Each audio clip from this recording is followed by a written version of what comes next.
Now, friend, a few words to you about baking powder.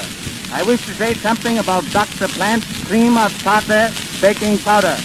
This is absolutely the purest and best baking powder on the market today. Now, the public are cautioned against buying these cheap powders which contain alum and ammonia.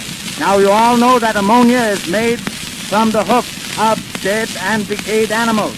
And friends, think of that, a preparation like that being used in a baking powder. Now, this baking powder, Dr. Plant's baking powder, is a pure cream of tartar baking powder. Now, you want something to raise the bread properly. You want good bread. Bread is the staff of life, yes. Well, consequently, you want good bread. Now, how are you going to get good bread if you haven't got good baking powder? Plant's cream of tartar baking powder is the powder you want. It's sold everywhere as it costs a little more than the ordinary powders, but, friends, it does the work, and that's what you want. What is a few cents on a can of baking powder when you get a baking powder that will achieve the proper result?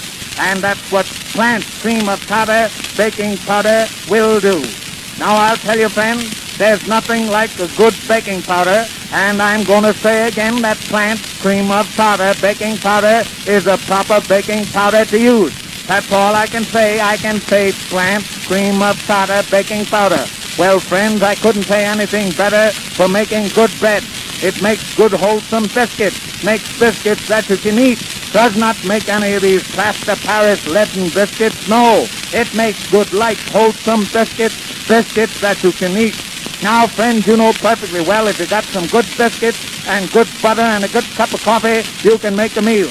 Now, I'll tell you, you'll have the good biscuits if you use Plant's cream of tartar baking powder. You can tend to the coffee yourself.